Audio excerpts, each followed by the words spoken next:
मित्रांनो, आजच्या व्हिडिओचं नाव आहे दररोज पुरेशी झोप ठरवते शरीराचे आरोग्य.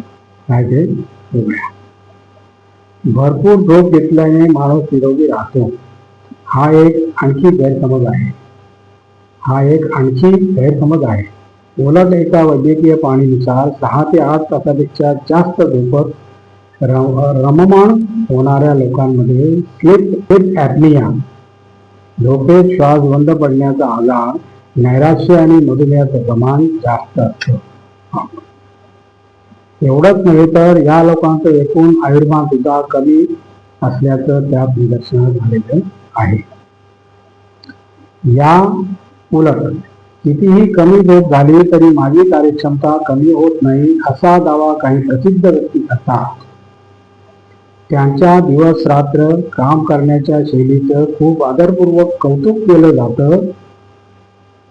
या मोठ्या व्यक्तीचं अनुकरण सर्वसामान्य लोकांनी इतर गोष्टीत करावं, पण झोपेबाबत करू नये.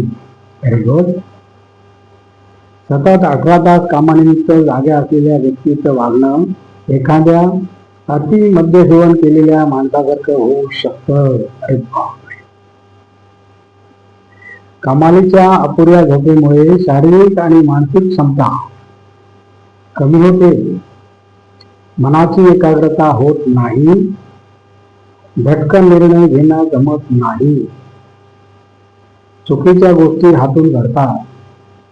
त्यामुळे वाहन चालक, इस्पितळातील नर्सेस अशा जोखमीचे काम करणाऱ्यांनी, विशेषतः इतरांचे प्राण ज्याच्या हातात असतात अशांनी गरजेपुरती झोप घेणे इष्ट आहे. झोप सलग असावी. अधूनमधून झोपेत व्यत्यय आल्यास दुसऱ्या दिवशीच्या कामावर त्याचा परिणाम होतो असा एक पक्का समज आहे. अमेरिकेतल्या national institute of central health या संस्थेद्वारे केलेल्या एका चाचणीमध्ये 15 व्यक्तींना 6 आठवडे बल्ब ट्यूब अशा कुठल्याही कृत्रिम प्रकाश नसलेल्या घरामध्ये रोज झोपवण्यात आलं. त्यांच्या झोपेचं आणखी दिवसभराच्या कामाचं शास्त्रीय परीक्षण केलं. त्यातून असं लक्षात आलं की हे सारे रात्री 3-4 तास झोपल्यावर मध्ये जागे व्हायचे आणि तास 2 तासांनी परत झोपी जायचे. त्यांच्या कामातील क्षमतेवर काहीही फरक झाला नाही. Very good. यातून असं प्रतिपादन करण्यात आलं की रात्री तुटक झोप आली तरी चालू शकते. प्राण्यांची झोप अशीच असते. कदाचित आपल्या पूर्वजांची झोपही अशीच असू शकेल. त्यामुळे सलग 6 ते 8 तासाची झोप आलीच पाहिजे असा आग्रह नसावा. आणखीन एक टीप आहे मित्रांनो, बघूया काय ते. गाद्या, उषा, पडद्यामधील अतिसूक्ष्म तंतू हानिकारक. काय ते बघूया. तुम्ही नियमितपणे तुमचे घर स्वच्छ करत नसाल, तुमचे बेडशीट, उशांचे खोळ, पडदे, कार्पेट इत्यादी नियमितपणे धुवून वापरत आणत नसाल तर नकळतपणे मायक्रो फायबर्स, अतिसूक्ष्म रेषा किंवा तंतू तुम्ही तुमच्या श्वासात घेत आहात. IIT मद्रासकडून करण्यात आलेल्या एका संशोधनामध्ये असे आढळून आले आहे की शहरामध्ये येणारी निवासस्थाने, कार्यालये आणि हॉटेल्समध्ये मुबलक प्रमाणात मानव सर्जित मायक्रोफायबर्स उपस्थित असतात.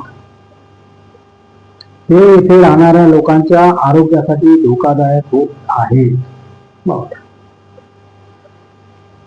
संशोधनामध्ये नोंदवण्यात आले आहे की बेडरूम मध्ये सगळ्यात जास्त प्रत्येक चौरस मीटरवर अंदाजे 16,736 मायक्रोफायबर्स होते. बापरे. त्यानंतर हॉस्टेलच्या खोलीमध्ये 5,572 एवढे मायक्रोफायबर्स होते.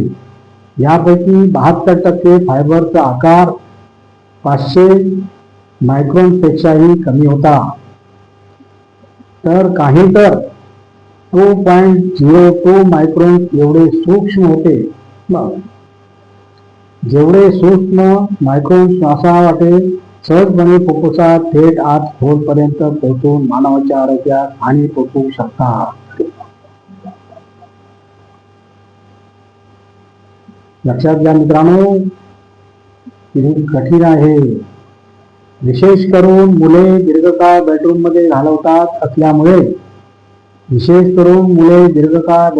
घालवत असल्याने त्यांच्यासाठी हे मायक्रॉन्स जास्त धोकादायक बनतात. या फायबर्समधून 48.2% सेमी सिंथेटिक आणि 29.3% नैसर्गिक आणि 22.5% सिंथेटिक असतात.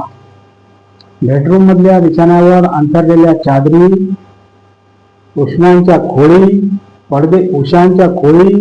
पडदे, गालिचे आणि टॉवेलवर रेयन कॉटन, तसेच पाळीव प्राण्यांची फर यासारखे मायक्रो फायबरची उपस्थिती अगदी सामान्य गोष्ट झालेली आहे. कठीण आहे बाबा, कठीण आहे. ॲटमॉस्फिअरिक पोल्युशन रिसर्च मध्ये प्रकाशित झालेल्या द स्टडी फर्स्टचे लेखक एंजल जेसिलिना म्हणते की येथे लोक राहत नसतील अशा ठिकाणच्या तुलनेत निवासी भागात अस्वच्छ परिस्थितीचे प्रमाण जास्त आले. त्यामुळे असे मानण्यात येते की घरामध्ये वापरल्या जाणाऱ्या सर्वात सामान्य कपड्याच्या वस्तूंमध्ये सर्वात जास्त प्रमाणात मायक्रो फायबर्स निर्माण होतात.